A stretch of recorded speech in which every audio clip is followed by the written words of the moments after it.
¿Qué tal a todos? Los saludo con gusto de siempre desde el Sendero de los Brujos. Vamos a continuar con este libro, precisamente dentro de los autores de Natalia Bolívar, llamado Tamacuende Yaya. Y precisamente en el siguiente capítulo, que es el que vamos a ver ahorita, vamos a ver el porqué del título y entender esa importancia que tiene en todo lo que es la regla de Palomonte, Palomayombe. Vamos a iniciar. Tamacuende Yaya, así se llama este capítulo. José R. Peón Márquez describe a Quebracha como el más extenso, poblado y rico barrio del término municipal de Mariel. Su tierra, dice, era buena para la caña, para la cría de ganado y para los frutos menores. Variadísimos, sustanciosos y de una exuberancia incomparable. La fundación del barrio data por lo menos de 1780 y dentro de sus límites estaban enclavados los ingenios de Valvanera, San Felipe, Begoña, Tinajas, Angosta y Menocal. El primero fue levantado a fines del siglo XVIII y los otros a principios del siglo XIX. De la población de Quebracha a principios del siglo XIX, dice Peón Márquez que estaba compuesta por individuos de raza blanca o caucásica y negra o etiópica, habiendo además algo de raza amarilla, y añade que descendientes de razas africanas de los tiempos de la esclavitud quedaban muchos aún: carabiles, congos, lucumís, ararás, mandingas, gangas, macuas y popos.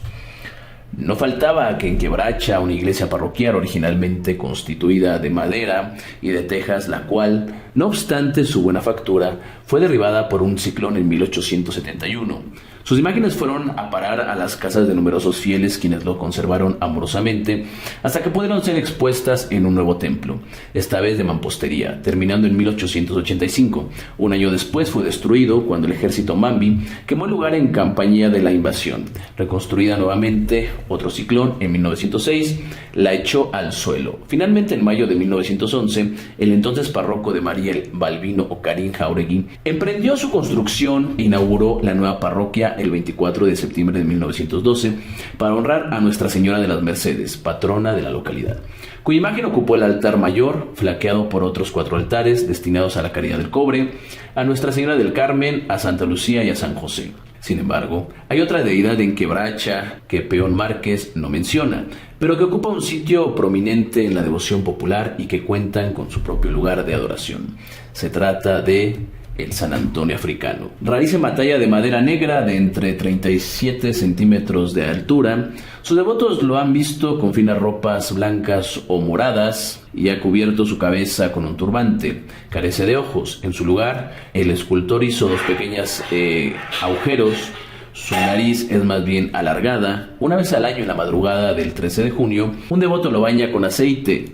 Que se sepa, esta tarea nunca la ha realizado una mujer, a pesar de que han sido mujeres las que tradicionalmente cuidan el templo y que, sobre todo una, María Pedro, puso extraordinario empeño en cristianizar, por así decirlo, a este santo africano no canonizado por la Iglesia Católica y por extender su culto, cosa que logró sin mucho esfuerzo, pues la imagen venía acompañada de antaño por las anécdotas de sus numerosos milagros. La capilla dedicada a él fue edificada a finales de los años 50 en virtud del esfuerzo del pueblo de Quebracha. El trabajo de construcción duró casi un año.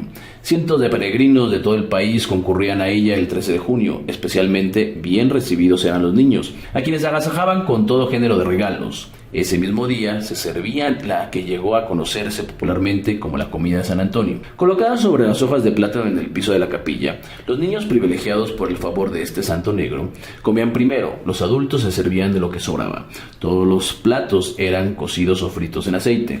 El arroz no figuraba entre ellos, sustituyéndolo la harina de maíz. Ese día se efectuaban también una importante procesión que salía de la capilla con la imagen en andas, acompañada del estandarte de San Antonio de Padua, santo franciscano cuya devoción llevaron consigo los portugueses que colonizaron el reino del Manicongo. Cuya identificación con esta talla de ébano, María Pedro se encargó de reforzar tras visitar Roma y entrevistarse, según dicen las crónicas de Quebracha, con el Papa Pío XII, a quien mostró una foto de la pequeña escultura. A todas luces, la señora Pedro realizó indagaciones sobre el santo católico con los frailes de la orden franciscana, que fuera la que emprendió la misión evangelizadora en aquella tierra. Los frailes convencieron a la piadosa mujer de que al marcharse los misioneros, sus catequización Congo, decidieron sincretizar al personaje del santoral católico con un dios propio, llamado Yaya, y tallaron la imagen surgida de su imaginación. El relato contado a la señora Pedro permite suponer que la estatuilla fue esculpida en el Congo, y esto debe de haber ocurrido forzosamente antes de la prohibición de la trata en Cuba. En los años 40, don Fernando Ortiz, después de examinarla minuciosamente, gracias a la gentileza de María Pedro, pudo comprobar que la talla era de una antigüedad asombrosa. ¿Cómo fue trasladada entonces a la isla por aquellos hombres que viajaban sin equipaje? Ese es un dato que tal vez nunca se ha esclarecido, pero los ancianos descendientes de esclavos congos y angolas relatan que en época de la trata fueron atrapados y embarcados hacia Cuba 7 congos reales y sus séquitos durante la larga travesía. Enfermos de mareo y nostalgia pidieron en Zambi el castigo para quienes se dedicaban a tan cruel comercio. Su rey, llamado Taino, cayó al agua en el transcurso de una tormenta y murió. Las mareas se contorsionaron y los rayos se proyectaron sobre la proa del barco, sembrado el pánico entre la tripulación. Los otros congos reales, Babusa, Salumba, Botambi, Zumpicer, Tanzinieye y Bacuende, lograron llegar a Cuba con vida y fueron vendidos a diversas familias, casi todas de la zona del Pinar del Río. A morir cada uno de sus briyumbas o criyumbas, se utilizaron para montar prestigiosas gangas, que todavía se veneran y dan mucho que hacer en el mundo mágico cubano. Los informantes de la zona afirman que ya en 1800, en el antiguo ingenio de las Mercedes, también conocido como Menocal, apellido de sus dueños don Francisco y don Pedro García Menocal, la imagen tenía su propio templo, una pequeña construcción de cujes y guajo, revestida de arcilla blanca y una playa de devotos, los esclavos congos, mayoritariamente en la dotación del ingenio, que venían a buscar consuelo y a llorar su desventura ante Tamacuende Yaya.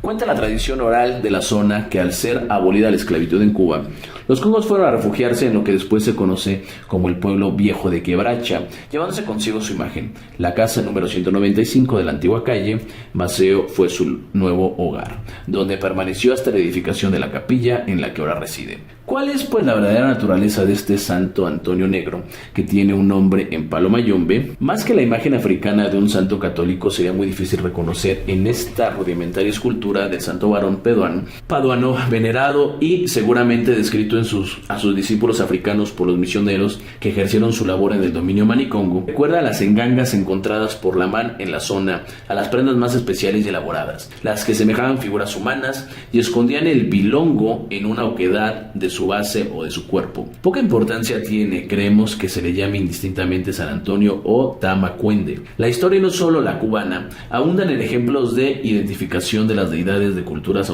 autóctonas o trasplantadas con los sujetos del culto de la potencia colonizadora o dominante. Tal identificación se circunscribía a conferirles un mismo nombre en público y en aprovechar las celebraciones oficiales para festejar también a sus deidades. Estas y las de la Iglesia Católica podían compartir algún atributo, a más del nombre, la espada y las vestiduras rojas y blancas de Santa Bárbara y Changó, por citar el caso tal vez más conocido, pero unas y oiras nunca llegaron a fundirse ni conceptual ni litúrgicamente. Corren infinidad de leyendas no solo acerca de los milagros de este santo africano, sino también de su mal talante. Una de las más simpáticas cuenta que en tiempos de la República mediatizada, un sargento de la policía, la máxima autoridad en Quebracha, negó su permiso para celebrar las procesiones anuales. Tarde en la noche, en vísperas de la festividad y durante su recorrido de rutina, el uniformado después juraba que al pasar frente a la iglesia del pueblo se le había aparecido un negrito muy chiquito y muy bravo, quien le había increpado diciéndole: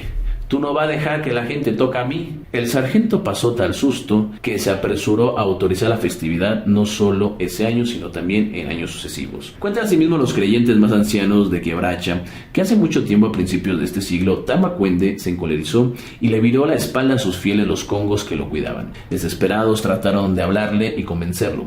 Sin resultado alguno, recurrieron entonces a los cantos y oraciones en lengua y al familiar sonido de Quinfuiti, hasta que Tamacuende olvidó su enfado y volvió a darle la cara. Quinfuiti, dice don Fernando Ortiz, es el nombre de un instrumento y de su toque y también del baile que se ejecutaba con su música. Su sonido afirmaba, zumbaba y ronca. Fue originalmente un instrumento sagrado para liturgias especiales y ceremonias evocadoras de los muertos, para sus funerales o para convocarlos al trabajo. Se le tiene asimismo como tambor de fundamento. Se toca en los cabildos congos hasta principios de este siglo, el siglo pasado más bien, en una habitación a la que nadie tenía acceso, como el ecue de los Abacua. Ante la prenda del tata de la casa, a su toque afirman muchos creyentes, se jala muerto. Don Fernando lo califica como un instrumento membranófono de fricción en Cuba. Dice Estefano Ventura que se fabrica acuencado un tronco de cedro o de palma hasta dejarlo del grueso de una pulgada. Uno de sus extremos se forraba con cuero de buey, al cual se le practicaba un agujero en el centro. Por él se pasaba una tira fina del mismo cuero con un nudo a la parte exterior. En el interior del tambor, la tira ata un trozo de caña brava que sobresale 2 o 3 pulgadas de la parte inferior del instrumento.